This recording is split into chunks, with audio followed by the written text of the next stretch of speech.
Boa noite a todos. Que a luz do Mestre Jesus esteja conosco nessa oportunidade abençoada que é concedida a cada um de nós. Seguindo o roteiro da casa, a proposta para essa noite, hoje nós vamos traçar alguns comentários, com base, é claro, nas orientações de Allan Kardec, na literatura espírita, sobre medo, ansiedade e os caminhos e as aspirações que nós temos para a felicidade. São temas tão intensos para o nosso dia atual. Quando nós olhamos a palavra felicidade, ou falamos de ansiedade ou de medo, são assuntos que vêm em consórcio com o nosso mundo atual. São assuntos que têm debatido incansavelmente no nosso cotidiano. Para que a gente possa começar a nossa fala, buscamos então o Evangelho segundo o Espiritismo, onde no capítulo 5 é dito que a felicidade não é desse mundo.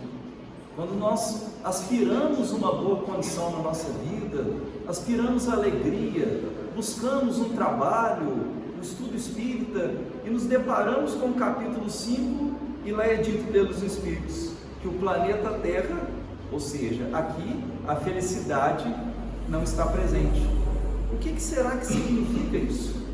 Quando nós olhamos para os nossos momentos atuais, inclusive os nossos estudos na casa espírita, eles devem sempre buscar a nossa essência, as nossas indagações dentro da nossa atualidade, dentro daquilo que nós vivenciamos no nosso momento. E quando nós buscamos esse momento atual que estamos vivenciando, quantos são os duelos que nós enxergamos? É claro que a doutrina espírita, no Evangelho segundo o Espiritismo e no Livro dos Espíritos, fala-se muito em duelos, que eram ações de rispidez entre as pessoas dos séculos passados. Só que hoje nós ainda continuamos a falar de duelos, não mais os duelos que atingem o corpo físico, mas os duelos que têm atingido a alma humana. As pessoas têm duelado incansavelmente, seja presencialmente, seja principalmente pelas redes sociais, a necessidade de estar com a razão, de provar a sua ideia, de combater a ideia do outro e a opinião do outro, a necessidade de rebaixar o outro, atingindo intensamente a sua estrutura espiritual, mostra que nós estamos intensamente em duelos. E mostramos também que a ideia que nós temos de felicidade, ela é pequena quando compreendemos a ideia de felicidade que Jesus nos mostrava. Quando nós olhamos que a ideia de felicidade que nós carregamos nesse nosso mundo material, ela é ilusória. Muitas vezes ela está atrelada àquilo que pede as redes sociais. Às vezes a gente entende que a felicidade é estar numa foto bem colocada na rede social. A gente entende que a felicidade é uma aquisição material ou um bem-estar que não está sem problema nenhum. Mas Jesus e a doutrina espírita nos esclarece que felicidade vai muito mais além do que isso. E buscamos aqui que a passagem do Espírito Hamed, no seu livro As Dores da Alma, ele fala que toda essa falsa felicidade que nós buscamos, ela gera duas ações em nosso contexto, que seria o medo e a ansiedade. Como a sociedade, ela impõe um padrão de felicidade, e como nós ainda trazemos as nossas imperfeições, nós a todo momento estamos incansavelmente tentando atingir aquele padrão de felicidade. Só que muitas vezes nós não alcançamos. E sendo assim, nós temos aquele medo de mostrar a nossa fraqueza, nós temos medo de não atingir o padrão que a sociedade impõe e ficamos extremamente ansiosos para buscar uma saída para chegar àquela felicidade que o mundo acha ser felicidade. Sendo assim, iniciamos a nossa reflexão através do Evangelho, que é a nossa conduta principal de esclarecimento.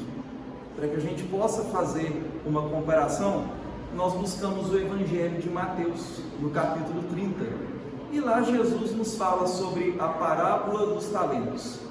Um senhor distribui um talento para um das pessoas que estavam ali com ele, 2 talentos para um segundo e 5 talentos para um terceiro, e vai fazer uma viagem. E ele fala que no momento em que ele retornar, ele quer ver aqueles talentos multiplicados. Quando ele retorna, aquele que ganhou 5 talentos multiplicou e transformou em 10. Aquele que ganhou 2 talentos multiplicou e transformou em 4. Aquele que ganhou apenas um único talento ficou com medo de perdê-lo e enterrou e não multiplicou. E ele chama aquele homem de servidor preguiçoso, porque ele não teve a capacidade, a condição de multiplicar aquele talento, aquele único talento. Quando nós trazemos essa passagem para os nossos dias atuais, nós enxergamos a maior dádiva que está em nossas mãos nesse momento, a nossa vida. Só de estarmos reencarnados, nós já estamos com um grande talento em nossas mãos. Nós estamos nesse exato momento, com todos os atributos que Jesus nos demonstra, com a riqueza que a doutrina espírita nos coloca acerca da necessidade da evolução, e estamos com a faca e o queijo na mão. Só que é esse o exato momento em que nós temos que multiplicar esse talento. Só que essa multiplicação do talento, ela é dolorosa. Ela exige de muito do nosso caso, da redução do nosso orgulho, da redução da nossa vaidade e principalmente de conhecer quem nós realmente somos e reduzir os nossos medos. Quando nós temos a capacidade de desenvolver uma ação positiva à nossa sociedade, mas nós temos medo de mostrar quem realmente nós somos, nós temos medo daquilo que as pessoas vão pensar de nós, daquilo que elas vão falar das nossas imperfeições, nós desistimos de multiplicar o talento. E é isso que Jesus nos fala. E nós pensamos, por que um recebe 5 talentos e o outro recebeu apenas 1? Quando nós estamos, através da doutrina espírita, sabendo que estamos em um mundo de provas e expiações, todos nós estamos em sintonia com o planeta Terra. Muitas pessoas falam, o planeta Terra é um planeta atrasado. Não é o planeta que é atrasado, somos nós que aqui ocupamos e que fazemos com que seja um planeta com essas características. Então nós aqui estamos, às vezes a gente reclama dos problemas sociais, nós reclamamos dos crimes que acontecem, das problemáticas gerais que muitas vezes a gente fica chateado, mas nós temos que lembrar que nós estamos imantados com esse planeta. Nós estamos relacionados com esses acontecimentos deste planeta. E, ou seja, estamos aqui justamente para abrir o nosso coração, mesmo diante das nossas imperfeições, e perder esses medos e multiplicar o talento. E para multiplicar então esse talento, é preciso reconhecer a nossa condição espiritual. Às vezes a gente olha para a rede social, ou a gente olha para um amigo, ou para um familiar, às vezes a gente vê umas características bonitas, um processo feliz, e a gente se sente um pouco para baixo. Será que eu tenho condição de fazer alguma coisa? A gente se sente até um pouco para baixo, como se fosse um sentimento de incapacidade. É o maior engano que nós podemos ter, porque nós podemos produzir muito, mesmo sendo apenas um espírito com um só talento. Nós estamos todos encarnados com objetivos sublimes. Todos nós trazemos em nossas mãos objetivos gigantescos que podem contribuir com essa ecologia espiritual do planeta Terra. E a doutrina espírita, ela já nos coloca uma coisa muito interessante. A doutrina espírita, ela não tem hierarquias. Não tem, por exemplo, uma ordem de superioridade dentro da casa espírita, porque o espiritismo é o nosso 24 horas. O ser espírita é o nosso trabalho, é a nossa família, é a nossa vida social. Então não existe nenhum melhor que o outro. Todos nós estamos em provas e expiações, com as nossas falhas, com as nossas problemáticas, mas acima de tudo, desejosos e possibilitados ao desenvolvimento do bem.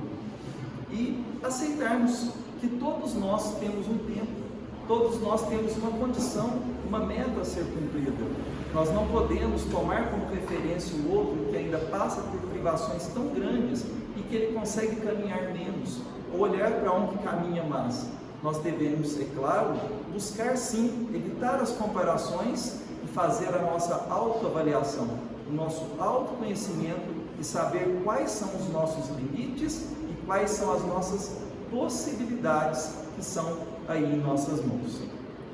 Para que a gente dê uma sequência com base naquilo que a doutrina espírita nos coloca, nós buscamos duas questões do Livro dos Espíritos.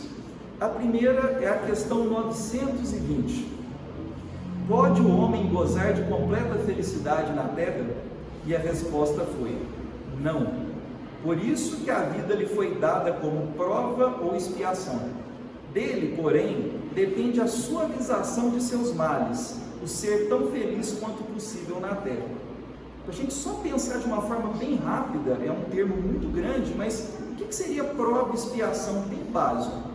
A prova é como se fosse uma prova de escola, que o professor coloca para a gente vencer aquela etapa e passar para uma etapa da frente. Já a expiação, ela já é um pouquinho mais complexa, porque ela está relacionada com o uso do nosso livre-arbítrio. Podemos dizer que é como se fosse uma dívida que a gente ainda tem ali para acertar. Mas como nós estamos nesse mundo de provas e expiações, os Espíritos dizem nessa questão que é impossível a gente atingir essa felicidade, mas eles nos colocam um ponto importante na questão, quando diz que nós devemos ser felizes o quanto possível nós pudermos, ou seja, a felicidade depende de nós mesmos. E buscamos uma explicação também no Salmo 37, quando é dito: entrega teu caminho ao Senhor e confia nele. Quando nós falamos entrega o teu caminho ao Senhor e confia, nós buscamos a aceitação de quem nós somos e a aceitação daquilo que nós podemos exercer no mundo. Mas existem pessoas que exercem uma caridade muito grande, talvez eu não tenha condição, mas existem pensamentos, simples palavras e simples gestos que são atitudes caritativas gigantescas. Quando nós identificamos a nossa condição espiritual e aquilo que nós podemos doar, nós temos a aceitação de quem nós somos e da tarefa ao qual nós temos aqui nesse estágio no planeta Terra. E respeitamos os planejamentos da divindade. Quando nós chegamos e recebemos um processo reencarnatório, existe, é claro, uma equipe espiritual, existe algum espírito que está ali torcendo pelo nosso sucesso e sabe da nossa condição e está ali ao nosso lado quando o nosso coração está aberto para que ele possa nos ajudar. E a questão 726, a resposta dela está relacionada sobre a questão do sofrimento. Foi perguntado-se assim: visto que o sofrimento desse mundo nos eleva, se suportarmos devidamente, dar-se-á também que nos eleva os que nós mesmos criamos? Então, quando eu começo a criar sofrimento para mim mesmo, aquele sofrimento que não veio sem explicação, o que a gente chama de caçado com as mãos, isso vai ser meritório? Isso vai ser bom para a gente? E a resposta foi: os sofrimentos naturais são os únicos que elevam, porque vêm de Deus. Os sofrimentos voluntários de nada servem. Então, às vezes a gente está triste, a gente está cabisbaixo, a gente está ali pensativo. Primeira pergunta que nós devemos fazer: esse sofrimento, talvez será que ele vem dentro do meu processo reencarnatório ou está sendo procurado? Muitas vezes a gente deseja ser feliz, mas a gente vai colocando os pés pelas mãos, porque a gente quer terceirizar a nossa felicidade. A gente acha que o nosso sucesso é responsabilidade dos nossos pais. A gente acha que a nossa felicidade é responsabilidade da namorada, da esposa, do esposo, do namorado. E não, a felicidade ela depende da nossa ação e não essa terceirização que muitas vezes a gente espera da outra pessoa. Mas André Luiz, ele fala rapidamente sobre a casa mental no seu livro No Mundo Maior. E ele fala sobre a influência de uma casa que seria o inconsciente no nosso consciente. Então imaginemos que todas as nossas experiências passadas, elas estão arquivadas aqui conosco. Graças a Deus que Deus nos fornece esse esquecimento do passado. Porque como que nós olharíamos um familiar nosso, um amigo, e enxergaríamos uma desavença do passado? Mas todas essas nossas ações, elas estão aqui arquivadas. Então ele até faz uma comparação, é como se fosse uma casa de 3 andares. Esse arquivo do nosso passado é aquele porão que a gente mantém fechado. O segundo andar seria o consciente, o nosso momento atual, aquilo que nós estamos aqui vendo, falando, criando nesse momento. Só que muitas vezes os problemas que nós sentimos, as dores, as dificuldades, são influenciações espirituais, muitas delas carreadas desse passado, ou mesmo esse inconsciente que bate na porta do nosso consciente. Muitas vezes a gente trava esse porão, fecha ele, mas lá no porão tem mofo, tem uma barata, tem uma aranha que sai pela fresta da porta e chega no andar de cima. Então muitas ações do nosso passado, sejam elas boas ou ruins, elas batem no nosso presente e nos chamam a atenção. E isso nos lembra coisas muito importantes, a nossa responsabilidade conosco, de compreender essas dores, essas dificuldades e não nos sentirmos menores, muito pelo contrário, nos sentimos em momento de trabalho para a limpeza desse porão, o quanto possível for. São casos bem importantes que mostram a necessidade de multiplicar esses nossos talentos, mas o medo que às vezes nos trava é o que acontece no trabalho da casa espírita, que são os trabalhos de desobsessão. Muitos espíritos, eles estão cobrando o encarnado. Muitos espíritos, eles estão ali ao lado, com sentimento de ódio, com sentimento de raiva. Mas nós temos que priorizar que é muito colocado que a ideia do mau espírito é aquele que vai fazer o mal. Ele também é um filho de Deus. Ele também, por bem ou por mal, vai ter que estar no processo evolutivo junto conosco. E muito desses ódios são ligações e que estão acontecendo pelo medo. Ali existiu, por exemplo, uma desavença entre duas pessoas. Aquele espírito está com o sentimento do ódio, porque ele não consegue abrir o seu coração e mostrar-se capaz de perdoar, ou capaz de amar a pessoa.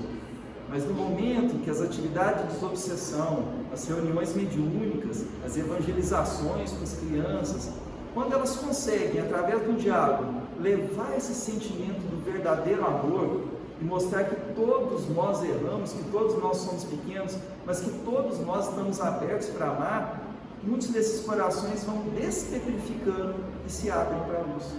Existem vários casos na doutrina espírita, na literatura espírita, inclusive até no livro Sexo e Destino de André Luiz tem isso. O obsessor, ele se sente tão tocado que ele passa a auxiliar aquele que é o obsidiado. Ele permite com que a luz do amor transforme naquele momento. E para que a gente entenda essa questão do medo em nossas vidas, nós buscamos uma outra parábola em que Jesus fala sobre o filho pródigo. Um filho tinha o desejo de percorrer o mundo, pede a herança dos pais, do pai, e vai para o mundo afora. E o outro irmão fica revoltado porque não recebeu a herança e continua trabalhando com o pai. Aquele filho que saiu, ele perde tudo, ou seja, ele cometeu um erro gigantesco na sua vida, mas ele teve o altruísmo, né? Ele teve a condição de olhar para as outras pessoas não como geradores do mal, mas o mal nele mesmo, e ele volta para casa e pede perdão ao pai. Naquela ação, o pai coloca o anel no seu dedo, faz uma festa e coloca dentro de casa. Às vezes a gente fica muito fixado na interpretação desse filho pródigo, mas a gente esquece do irmão. Qual foi o sentimento do irmão? Raiva, inveja, porque ele tinha ficado, não tinha feito nada de errado, não ganhou nada. A gente traz essa parábola para os nossos dias atuais. Muitas pessoas, assim como todos nós, cometem erros. Diante do erro cometido, qual a nossa ação hoje? Vai para a rede social, filma com o celular, fotografa, usa até alguns termos diferentes, cancela, né? Vai ser cancelado na internet. A gente hoje tem um certo julgamento que é justamente demonstrar o erro do outro para esconder o erro. E às vezes a gente, até mesmo por influências de nossas encarnações passadas, das nossas crenças passadas, nós temos ideias muito fixas e talvez muito sólidas que não permite o erro, que não permite a ideia, talvez até da época de Moisés. que os pecados eram punidos em praça pública. Então, quando nós enxergamos o erro, a gente segue fixadamente que a gente não pode cometer aquele erro. E a gente critica todas as pessoas em volta que estão dependendo do erro. Só que o erro, às vezes, ele é pequeno, perto da nossa inveja, perto do nosso orgulho, perto da nossa dureza e perto da nossa vaidade. Às vezes as nossas ações, elas se comparam muito mais com esse irmão que ficou ali com raiva daquele irmão que estava sendo perdoado. E para que a gente possa ir finalizando, a gente então pensa, como que a gente consegue essa harmonia, como que a gente consegue reduzir os nossos medos e reduzir essa ansiedade? Difícil, né? Um trabalho que todos nós estamos aqui no planeta justamente para isso. Mas existe uma máxima na doutrina espírita que nos mostra uma chave de progresso, que é a caridade. A caridade, qualquer que seja ela, é uma injeção de ânimo que nós podemos receber. Primeiro porque ela estimula as nossas potencialidades. Quando a gente está em um trabalho, qualquer que seja, de ação em favor do próximo, a gente encontra energias, a gente é auxiliar, a gente encontra boas sintonias e também ajuda a reduzir o nosso orgulho, porque a gente ajuda, mas a gente também observa que a gente é ajudado constantemente, porque nós também somos pequenos. E a questão 893 do Livro dos Espíritos, existe uma passagem pequena lá que fala que a sublimidade da virtude, porém, está no sacrifício do interesse pessoal pelo bem do próximo, sem segundas intenções. A mais meritória que apresenta na mais desinteressada caridade. E hoje, quando nós olhamos, a gente vê aquelas passagens do Chico Xavier, o tipo de assistência que ele desenvolveu em torno da condição material, da pobreza do Brasil ali na década de 50 e 60. Hoje nós também trazemos esses problemas de ordem material, mas existe uma caridade que tem sido muito mais forte e tem sido chamada, que é a caridade moral. É compreender a dor do outro, porque nós também passamos por dores. Esses momentos difíceis que a gente tem vivido, né? A gente tem visto crítica, debate, insulto de todos os lados. O nosso silêncio e a nossa prece nesse momento tem sido as ações mais caritativas que o nosso mundo tem precisado.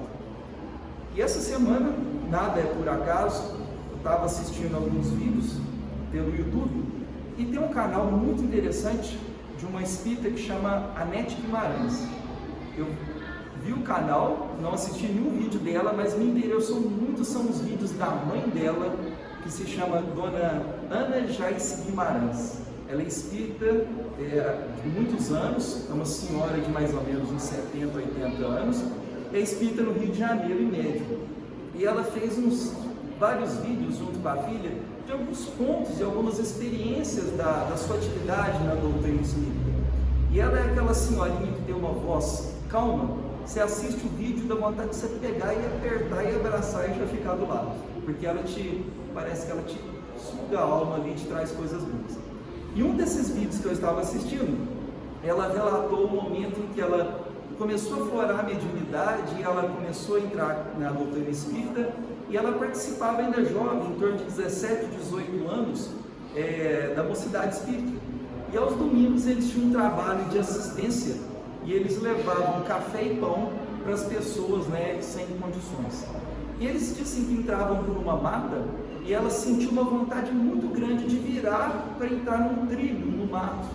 E o pessoal falou que não ia dar em lugar nenhum, mas ela foi e fez o pessoal ir com ela. Chegaram e encontraram um casebre muito ruimzinho, que nem porta tinha nessa casa.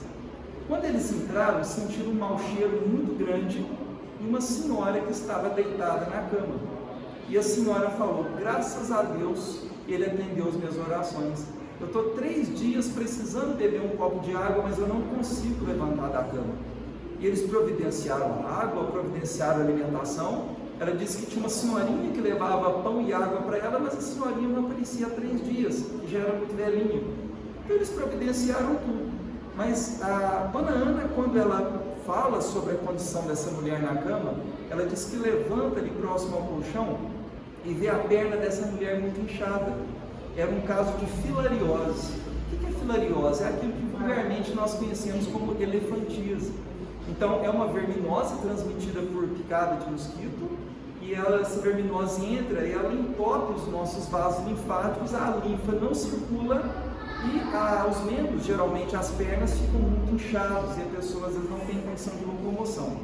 E começou a abrir feridas na perna dessa mulher. E o pessoal falou, nós vamos ter que limpar essas feridas que estão muito sujas. Esquentaram a água para fazer a limpeza e ela disse que olhou e todo mundo olhava para ela. Ela entendeu, vou ser eu que vou ter que limpar essa ferida da perna dela.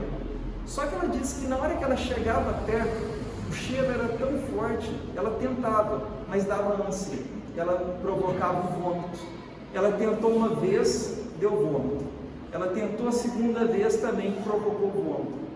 Ela disse que concentrou, pediu ali a Deus com fé, aquele momento que seria uma ação de caridade, e prendeu a respiração, e começou a limpar a ferida.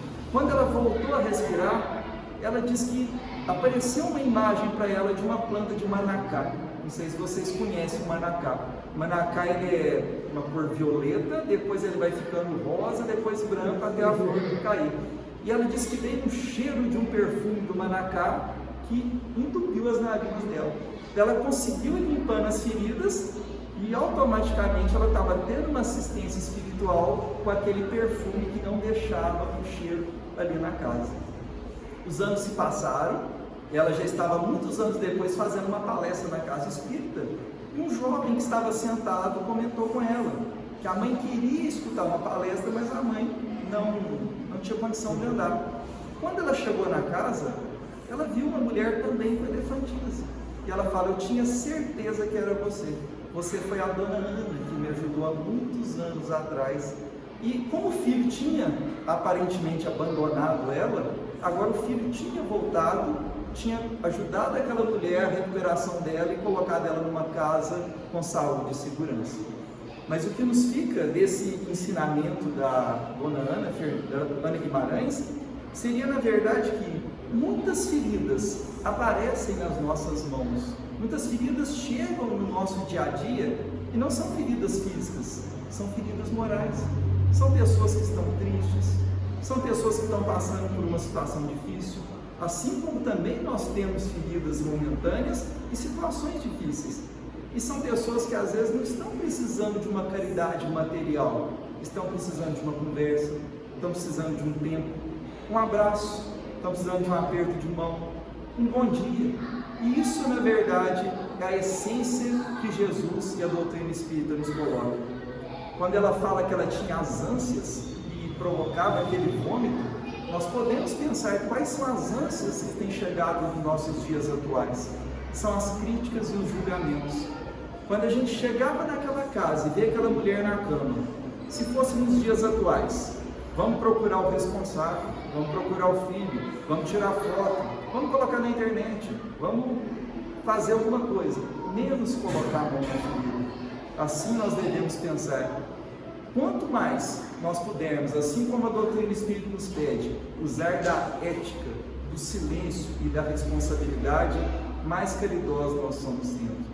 Todo aquele que entra na casa espírita ou que entra na nossa vida com um pedido de socorro, a ética deve fazer parte do processo da caridade. Ele passa por uma dificuldade, assim como também nós passamos. Ele passa por uma ação em que a nossa mão talvez pode ajudar, mas a ética e a capacidade de escutar e não proliferar conversas ou divulgações é o ponto principal que a doutrina espírita nos pede. E para finalizar, como que a gente vai sintonizar com esse perfume, igual foi o caso da dona Ana? Lembremos daquela passagem em que Jesus estava no barco com seus discípulos e veio uma onda muito forte e começou a balançar o barco. Todo mundo ficou com medo. Jesus acordou e acalmou as ondas. Nesse momento a gente entende que tem muitas ondas sendo balançadas no nosso mundo atual. Problemas diversos em questões sociais, políticas, econômicas. Se nós utilizarmos os nossos recursos para balançar ainda mais as ondas, nós não vamos estar contribuindo com nada. Se nós lançarmos a balançar ainda mais o barco, a movimentar ainda mais o ódio, o rancor, a raiva, as palavras, os debates que abaixam vibrações, de nada vão resolver. Nós precisamos do silêncio e pensar o que Deus espera da minha ação, da minha condição ainda pequena, para baixar essas águas, para fazer com que na verdade esse barco esteja em paz. E lembremos, quando nós fazemos uma caridade, o mais ajudado, tenha certeza que somos nós, porque a luz passa por uma pessoa, mas ela vem do alto e primeiro ela passa em nosso coração. Somos ajudados a todo momento, mas para que a gente também possa auxiliar. Que esse momento ele também seja levado aos muitos espíritos que são trazidos à casa espírita, muitas às vezes perdidos, muitas às vezes no ódio, muitas às vezes entristecidos, mas que no momento da nossa oração final nós possamos pedir a Deus que da nossa alma, do nosso pensamento, nós possamos exalar o perfume, e esse perfume chegue no coração de cada encarnado e desencarnado que por essa casa hoje passou, e que possamos, na condução do nosso retorno ao lar, levar essa energia a todos aqueles que estão conosco. Agradecemos a Deus por essa oportunidade abençoada do Grupo Espírita da Prece, e que estejamos todos em paz.